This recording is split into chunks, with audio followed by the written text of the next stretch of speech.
هذه ميشيل وهي كتجمع حوايجها من الدار ديال الخطيبه بعد ما خلات ليه رساله صوتيه كتقول له فيها انها كتنفاصل عليه. بعد ما كتحط الخاتم ديال الخطوبه والسوارد ديال الدار كتركب في طوموبيلتها وكتحرك. في الليل كتوقف في ستاسيون دير ليسانس حيت الرحله ديالها مازال طويله، وهي واقفه كتقرب منها طوموبيل وكتوقف بطريقه غريبه حداها، وكيصون عليها خطيبها وكيبقى يرغبها باش ترجع ليه، وباللي ماشي غير بسبب شويه ديال المشاكل غادي يتفارقوا. ما كتجاوبوش ميشيل وكتقطع عليه الخط. وهنا كتسمع في الراديو ديال الطوموبيل باللي كاينين مناطق بزاف في البلاد تقطعت عليهم الكهرباء بسبب العواصف اللي بدات فجاه في البلاد كامله. وفرمش عين كدير ميشيل قصيده وكتقلب بها الطوموبيل وكتفقد الوعي، وفاش كتفيق كتلقى راسها في ملجأ تحت الارض ومحلول طبي راكب في يديها ورجليها مربوطه بسلسله مع الارض. كتبغي توصل لتليفونها وكتستعمل الحديده اللي معلق فيها المحلول باش تجيب بها التليفون، وفاش كتقدر توصل له كتلقاه ما فيه حتى شرطه وحده ديال الريزو. وكتسمع شي حد كيفتح الباب د الحديد اللي مشدود عليها وكيدخل عليها راجل كيعطيها الماكله وكيقول لها انه نقذها من الموت وكيعطيها عكازات باش تقدر تمشي بيهم، وكيعلق ليها المحلول مره اخرى. كطلبوا ميشيل باش يطلق سراحه وما غتقول حتى لواحد باللي راه خطفها وان خطيبها غادي يبقى يقلب عليها حتى يلقاها. كيرمي لها خونا ساروت باش تقدر تفتح السلسله اللي مربوطه بها، وكيقول لها باللي حتى حد ما غادي يجي يقلب عليها حيت الظروف برا تبدلت بزاف، وكيشد الباب وكيمشي. كتفك ميشيل راسها وكتجيب رجل ديال العكاز وكتبقى تبرد فيها حتى كتولي حاده، وكتشعل العافيه في الطرف ديال الثوب وكتلوحها في الفتحه ديال التهويه باش خونا يجي لعندها وتقدر تضربه وتهرب.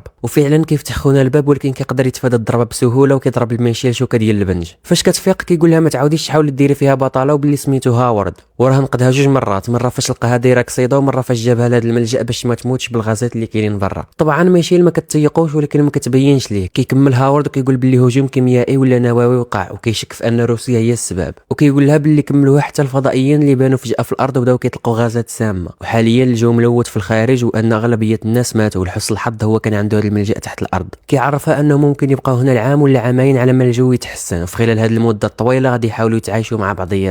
وهنا ميشيل كتسمع صوت جاي من برا وكيمشي هاورد وكيخليها. كتنعس ميشيل ومن بعد شويه كتفيق على شي صوت من الفوق وكتشوف باب مفتوح، وفاش كتدخل ليه كتلقى بزاف ديال الماكله مخزنه وكتفاجئ بواحد جالس سميتو سام، وكتسولو ميشيل على كيفاش تخرج من هنا، ولكن سام كيحضرها حيت الجو برا ملوث وغتموت في ثواني. وهنا كيجي هاورد وكيقول لها بالمناسبه الصوت اللي سمعنا قبيله كان بسبب الرف اللي طاح على المساعد ديالي، هو اللي سبب له هاد الجروح، يعني ماشي انا اللي ضربته ولا شي حاجه بحال هكا. وكيديها يوريها الملجا وكنعرفوا انه من سنين هو كيجهز فيه حيت كان عارف غتوقع شي كارثه في العالم عاجلا ام اجلا، وان الملجا خدام بمولد كهربائي وفيه نظام تنقيه الهواء مزيان. وكيوريها الحمام والراديو اللي كيحاول يلتقط به شي اشاره جايه من الفوق، والبلاصه الكتب والسيديات الا احتاجتهم. وكيوريها حتى الباب د الملجا اللي كيكون شادو ب50 قفل والسوارد ديالهم عنده غير هو. وهنا كيخليها تطل المزاجه ديال الباب، وكتصدم ميشيل فاش كتشوف حيوانات ميته ومتحله بطريقه غريبه، وكتلاحظ الطوموبيله ديال هاورد واللي فيها الدم في الجنب. وهنا كتفكر ان نفس هاد الطوموبيله اللي ضرباتها فاش دارت قصيده، وكتعرف ان هاورد خاطفها بصح وجالس كيضحك عليها بهادشي ديال نهايه العالم. كتمشي لبلاصتها باش تفكر في هادشي اللي واقع، وكيجي عندها سام وكيقول لها انهم في امان دابا، وباللي هو اللي ساعد هاورد في البناء ديال هذا الملجا وما كانش متيق باللي غيجي النهار اللي غيحتاجوه فيه، حتى النهار اللي شاف فيه ضوء احمر جاي من السماء. وتما مشى عند هاورد وتخبعوا هو وياه في الملجا وان الجو بصح ملوث. ولكن كتقول له ميشيل شكون اللي اكد لك ان الهواء ملوث بصح وانت اصلا دغيا دخلتي لهنا؟ وكيجي هاورد من موراها وكيقول لها باللي انا اللي قلتها له حيت هو ثق فيا، هو باقي عايش لدابا وهذا الشيء اللي خاصك انت ديري. وكيطلعوا يتغداو وكتلاحظ ميشيل ان هاورد ديما هز معاه السوارت فين ما مشى، وهما كياكلوا سام كيبقى يعاود لهم النكات، ولكن هاورد كيامروا باش يسكت حيت هادشي ماشي من اداب ديال الطعام. ولكن ميشيل كتبقى تضحك مع سام كثر وكتقيس له يدو، هادشي اللي كيخلي هاورد تعصب بزاف، وكيقول لها طلب منه السماحه وتوعدوا باللي هادشي ما غايوليش يطرا، وداكشي اللي كدير ميشيل. فاش كيرجعوا يجلسوا كنشوفوا خدات له السوارت بلا ما يحس، في الوقت اللي كيسمعوا فيه صوت ديال الطوموبيل جاي من الفوق، وغير كيطلع هاورد عينه كضربوا ميشيل بقرعه ديال الزاج، وكتمشي كتجري الباب ديال الملجا وكتفتح الباب الاول وكتشدو بالزربه، وقبل ما تفتح الباب الثاني كتخرج عليها مرا وجهها مشوه وكتطلب ميشيل باش تفتح ليها الباب حيت كلشي ميت برا. كتخلع ميشيل من هادشي اللي كتشوف وكتيق داكشي اللي قال لها هاورد، وكتخلي المرا كتغوت وكترجع للداخل. بعد لحظات كيجي عندها هاورد وكيعرفها انه هو اللي ضربها بالطوموبيل حيت كان سايق بسرعه باش يقدر يدخل الملجا قبل ما التلوث يوصل للمدينه، وراه خبى عليها الحقيقه حيت كون قال لها اش وقع محال واش غادي تيقو وغتخاف منه اكثر. وكيطلب منها تدخل الدوش حيت ممكن التلوث يكون قاصها، وكيعطيها حوايج جداد كانوا ديال بنته ميغان، وكتساعدو ميشيل باش يعالج الضربه اللي عنده، وكيعاود لها على بنته اللي مشات هي وامها وسافر، وباللي ما قدرش يقنعها باش تبقى معاه ودابا راه توحشها بزاف. هنا هاورد كيعطيها صندوق لقاه في طوموبيلتها وكيكون فيه كتاب ديال تصميم الازياء، واللي كنعرفوا انها نفس الهوايه اللي كانت عند بنت هاورد. كدوز الايام وكتبدا ميشيل كتولف على العيشه في الملجا، خصوصا انها تاكدات من ان العالم خطير حاليا. وفي واحد النهار هما جالسين كتزعزع بهم الارض، وكيقول لهم هاورد باللي الهواء الملوث كان اول مرحله، ودابا جات المرحله ديال الدوريات الجويه اللي غتبقى تدور باش تقضي على اي واحد قدر يبقى عايش بحالهم هما دابا. وكيلاحظوا ان الجهاز ديال